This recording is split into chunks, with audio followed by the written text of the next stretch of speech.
Buenas tardes a todos, buenas tardes también a los que están... Buenas tardes. Ya, buenas tardes. A todos los que están mirando la presentación por ahí, en el resto del país. Ahora sí es un tema, todo lo difícil que estaba para hablar del tema del glifosato.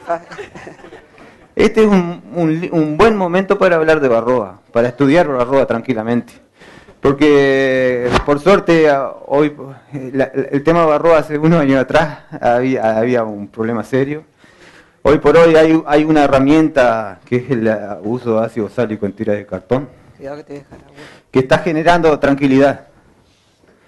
Está generando que tengamos una herramienta útil que no trae problemas de residuos por ahora, que no se ven problemas de resistencia en las cercanías.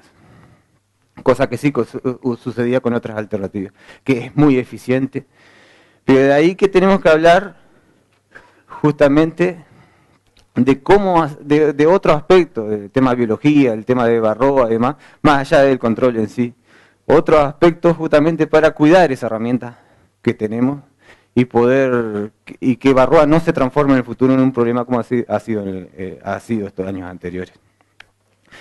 Creo que de ahí quise enfocar la charla hoy.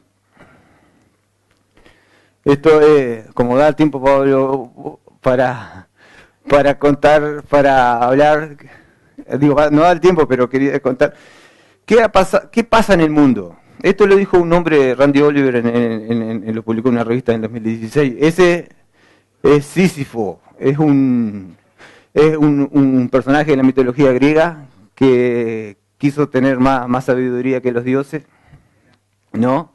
Y lo condenaron a ir al inframundo y la pena que tenía era que todos los días tenía que levantar esa piedra para arriba.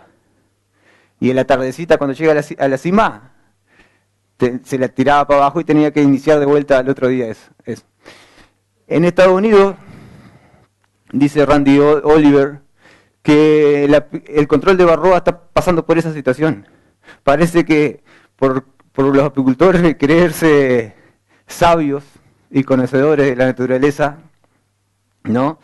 Y manejar Barroa sin tener en cuenta la naturaleza y el equilibrio de las plagas y demás, ¿no? Todo el año pasan luchando contra Barroa, aplicando hasta 6 aplicaciones al año de productos químicos fuertes, para al fin de temporada otra vez ver las poblaciones de Barroa elevadas con las colmenas disminuidas. Quizá esa es la condena que están pagando los americanos por no hacer un uso razonable, por creerse más sabios que la naturaleza. Entonces, y ahí hablaba el tema de California, lo que está pasando. Entre 6 y 10 tratamientos de amitraz para tener ese problema. Bueno, ese es el camino que queremos, ¿no? Porque puede pasar con el ácido sálico también, y ahora lo vamos a explicar con datos. ¿Ya? Entonces, a partir del 2005, a mediados del 2005 surgieron un par de publicaciones en el mundo que hicieron cambiar un poco la visión que había de cómo encarar del mundo desde la ciencia y desde los técnicos el manejo de Barroa. Cuando empezó el problema de la década del 90, muchos esfuerzos estaban destinados a generar un producto químico que tenga alta eficacia contra Barroa. Fue mi primer objetivo, o mi primer demanda que tuve cuando yo empecé a trabajar en apicultura en el 2006. Exactamente es cómo controlar Barroa con productos sanitarios. En 2005 surgieron unas publicaciones, ¿no?, que hicieron cambiar un poco, ya que se estudió poblaciones locales en distintas partes del mundo, en la cual había un equilibrio entre Barroa y la abeja europea. Las colmenas no se morían por estar infectadas de Barroa. Eso llevó o tiró por tierra aquello que se decía antes, de que la Barroa y las abejas nunca iban a estar en equilibrio, y que no íbamos a encontrar una Barroa que sea tolerante a las abejas. Si bien esas poblaciones donde hay un equilibrio entre barroa y abejas, se dan en situaciones bien naturales. Colmenas, el caso de Arnold Forest, estudiado por Seeley en el estado de Nueva York, son enjambres naturales de abejas europeas, donde hay una colonia por kilómetro cuadrado y las colmenas están en huecos de los árboles, espacios bastante chicos comparado con las colmenas que nosotros tenemos, y enjambran naturalmente. Pero sirvió para estudiar algunas cosas. Bueno, por ejemplo, ¿qué es lo que está pasando? Ellos asocian qué es lo que está pasando en esas situaciones. En gran medida se dan condiciones para que las abejas expresen su tolerancia hacia el ácaro, o sea, que le damos opción de vida, que se puedan reproducir aquellas abejas más resistentes, y también, de ahí quiero ir ahora, a opciones a que se reproduzcan o evolucionen ácaros menos virulentos. ¿Ya? ¿Cómo eso de ácaros más virulentos y menos virulento el desarrollo de poblaciones? Pasa por un tema de transmisión, una de las cosas pasa por tema de transmisión de patógenos. La transmisión, de transmisión horizontal y transmisión vertical. Transmisión horizontal es cuando los parásitos se transmiten por otras huéspedes de la misma generación, ¿no? Que lo puede pasar en nuestro caso cuando en la apicultura hacemos traslados, hacemos intercambio de panales, generamos situaciones de mucho pillaje, ¿no? Eso genera que los parásitos se transmiten horizontalmente, generando poblaciones de parásitos más virulentos. Cosa que sucede, lo vemos todos. Nosotros las poblaciones de parásitos se disparan en Colonia y Soriano mucho más rápido que lo que sucede en lugares donde la apicultura quizá no está tan desarrollada, pero es cierto que hay menos condiciones para la transmisión horizontal y sí varias condiciones para la transmisión horizontal. Por ejemplo, se reproducen muchos enjambres en la zona del este, en 33 y demás, que generan parásitos, permiten el desarrollo de parásitos menos virulentos, que permiten que el huésped esté vivo, que no muera para poder transmitirse. Entonces pasa por entender este tipo de cosas. ¿Qué tipo de manejo nosotros tenemos que hacer para ir más hacia el equilibrio? Por eso pasa nuestra investigación. Y en Uruguay se dan condiciones como para poder estudiar eso. Una zona en el oeste, donde los ácaros son muy virulentos, todas las colmenas mueren. Y una situación en el este, donde hay cierto equilibrio. Las colmenas no mueren todas por barroa.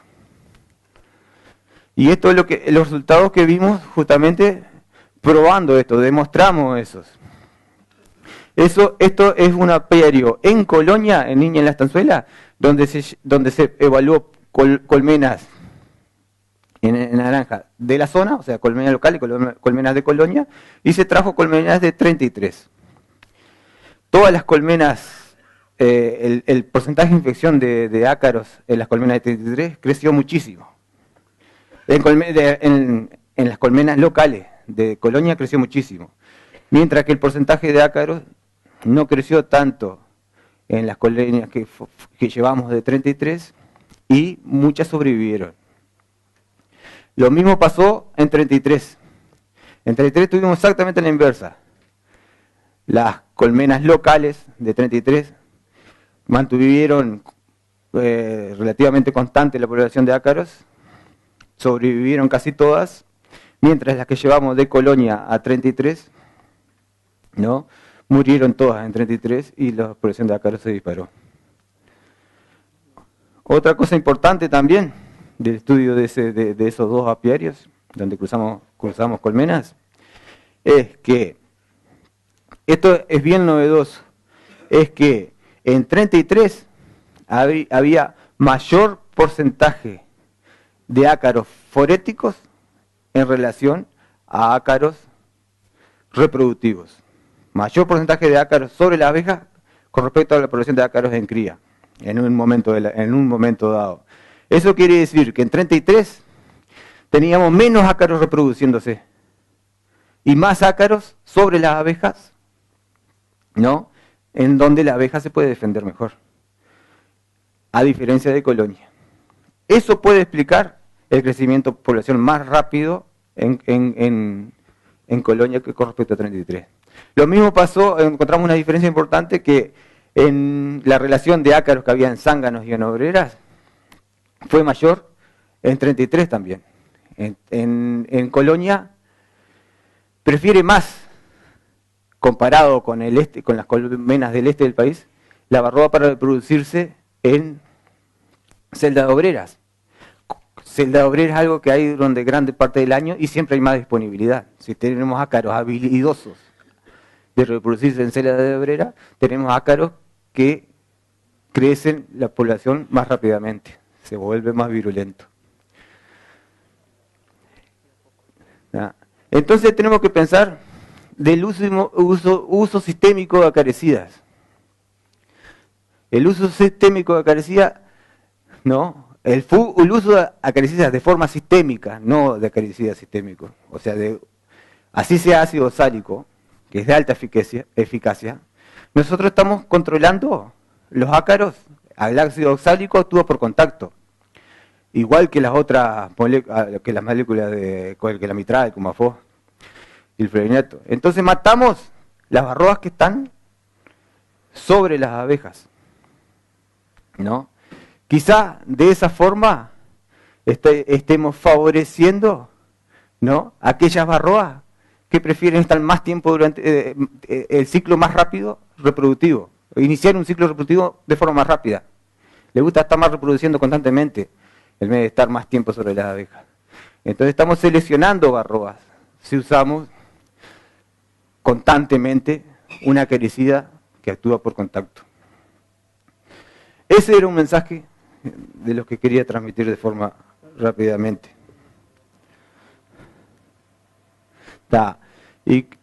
Y cómo mantener poblaciones de abejas melíferas resistentes a barroa destructor, o sea, esas colmenas que nosotros vemos que se comportan mejor. Primero, valorar la importancia de la resistencia comportamental que tienen las abejas frente al ácaro y favorecer su expresión. Para que se exprese esa resistencia comercial, la abeja tiene que estar sobre todo bien nutrida y la colmena equilibrada. O sea que tenemos que hacer manejo, probablemente de tener la colmena en equilibrio durante gran parte del año y sobre todo sin hambre. Es común ver en nuestro país colmenas que pasan hambre en algún momento del año. Evitar manejos que favorezcan la transmisión horizontal en la medida de lo posible. Tener en cuenta las consecuencias, no solo de residuos, del uso abusivo de las tiras de ácido oxálico en este caso, ¿no? Y comenzar a trabajar en el mejoramiento y cría y multiplicación de abejas que son más resistentes. Acciones a seguir, la idea es seguir trabajando en apiario de seguimiento en distintas zonas, validar técnicas de manejos que contribuyan a no favorecer barroas más virulentas y un plan de selección y comercialización de reinas que den colonias tolerantes. Esta información que rápidamente acá se hizo en base al trabajo de mucha gente y de muchas instituciones. Muchas gracias a todos. Bueno, gracias a ti. Ya te voy a hacer la pregunta. Ya le voy a hacer la pregunta que llegó, que dice así: ¿el hecho de que se encuentre barroa más virulenta en el oeste que en el este no se ha relacionado con el tipo de abeja? Con el tipo de abeja. ¿Son abejas diferentes las del oeste que del este? Sí, puede ser. En el equilibrio, cuando uno mira el equilibrio abeja-barroa, la abeja es uno de sus componentes. Es uno de esos componentes, sin lugar a dudas. Sí.